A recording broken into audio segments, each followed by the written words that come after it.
मुल्क नीशापुर का शहजादा साले घोड़े पर सवार इंतहाई तेजी से अपने खास महल की तरफ बढ़ा चला जा रहा था। इसके पीछे इसके मुहाफिज दस्ते के घोड़े थे और उनके पीछे 4 छकड़े, हरोहे, नील गाय और दूसरे शिकार किए हुए जानवरों से भरे हुए थे। शहजादा साले शिकार का बेहद शौकीन था और चूंकि नैशापुर की शुमाली सरहद पर घने जंगलात थे जिनमें जानवरों की कसरत थी, वो कई रोज उन जंगलात में गुजार देता। जब वो वापस आता तो छकड़े शिकार से भर कर लाता और ये जानवर अपने दोस्तों और मिलने वालों में तकसीम कर देता। आज भी वो कई रोज शिकार खेलने के बाद वापस महल की तरफ आ रहा था। इसके चेहरे पर खुशी के आसार नुमाया थे क्योंकि इस बार का शिकार उसकी तवक्को से भी ज्यादा कामयाब रहा था। जैसे ही वो महल के बड़े दरवाजे पर पहुंचा, एक तरफ से एक लंबे कद और भारी जिस्म का आदमी तेजी से आगे बढ़ा और घोड़े के सामने आकर झुक कर खड़ा हो गया। शहजादे ने हैरत से इसे देखा और फिर घोड़े से उतर आया। कौन हो तुम और इस तरह तुमने मेरा रास्ता क्यों रोका है? शहजादे ने कहा। शहजादा हुजूर, मेरा नाम हाशिम है। मेरा ताल्लुक दुर्ये नीशापुर के किनारे पर वाक़े शुमाली गांव से है। मेरी एक बेटी है नाजिया।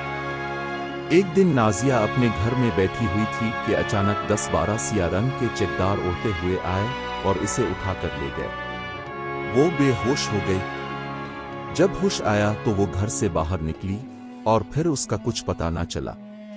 मैंने हर जगह तलाश किया मगर नाकाम रहा।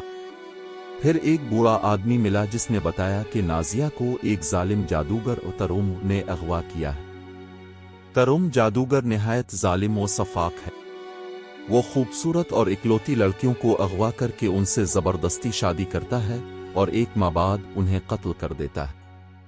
इस बूढ़े ने मजीद बताया कि तरुम का महल शुमाली जंगल के पीछे पहाड़ियों में वाक़े है। वो खुद गायब हो गया तो मैं आपके पास आया हूं कि अब मेरी बेटी को इस जालिम से बचाएं। हमने तुम्हारी फरियाद सुन ली है। हम तुम्हारे साथ हैं, शहजादे ने जवाब दिया। शहजादा साले ने हाशिम को महल में ले जाकर पूछा, इस बूढ़े ने क्या बताया? क्या शादी हो चुकी है? हाशिम ने जवाब दिया, उसने कहा था कि 14वें की रात को तरुम उससे शादी करेगा और अगले माह कत्ल कर देगा। शहजादा साले ने जवाब दिया, 14वें की रात में अभी 2 रातें बाकी हैं। तुम फिक्र ना करो, ये मेरा काम है। मैं इस जादूगर का खात्मा करके तुम्हारी बेटी को रिहाई दिला दूंगा। इसके बाद इसने अपने खादिम को वजीरजादा दानिश को बुलाने का हुक्म दिया। दानिश आया तो शहजादे ने सारी कहानी सुनाई। दानिश ने कहा, हमें बुजुर्ग बाबा की मदद लेनी चाहिए, वो हमें दुरुस्त मशवरा देंगे। शहजादे ने दानिश की बात से इत्तेफाक किया और फौरन बुजुर्ग बाबा के पास रवाना हो गए। बुजुर्ग बाबा पहाड़ी के एक मकान में इबादत में मशगूल रहते थे।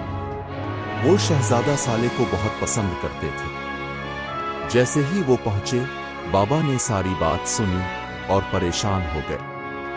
बाबा बोले, ये तरुम जादूगर बहुत ताकतवर है, मगर मैं तुम्हें एक अंगूठी दूंगा। जब तक ये अंगूठी तुम्हारी उंगली में रहेगी, न चमकार तुम्हें नुकसान पहुंचा सकेंगे और न ही तरुम का जादू असर करेगा। लेकिन याद रखो, इसकी जान एक सफेद फूल में है जो उसके महल के कालीन के बीच रखा है। फूल तोड़े बगैर उसे मारना मुमकिन नहीं। शहजादा साले ने अंगूठी पहन ली और दानिश को रुखसत करके तरुम के महल की तरफ रवाना हो गया। इसे जंगल के रास्तों का इल्म था, इसलिए वो जल्द ही पहाड़ी तक पहुंच गया। दूर से इसने महल देखा। करीब पहुंचते ही चमकारों ने हमला किया, मगर अंगूठी की वजह से वो महफूज रहा। वो महल के अंदर दाखिल हुआ और खुद को तरुम का दोस्त जाहिर किया, जिस पर गुलाम वापस चले गए। उसने फूल तक पहुंचने के लिए शिकार में इस्तेमाल होने वाली रस्सी का जाल इस्तेमाल किया। पहली ही कोशिश में फूल जाल में आ गया। जैसे ही फूल टूटा, तरुम जादूगर जाहिर हो गया। शहजादे ने फौरन तलवार निकाल ली। तरुम ने अपने गुलामों को बुलाया, लेकिन शहजादे ने ऐलान किया कि तरुम की जान जा चुकी है। गुलाम अगर जिंदा रहना चाहते हैं तो भाग जाए।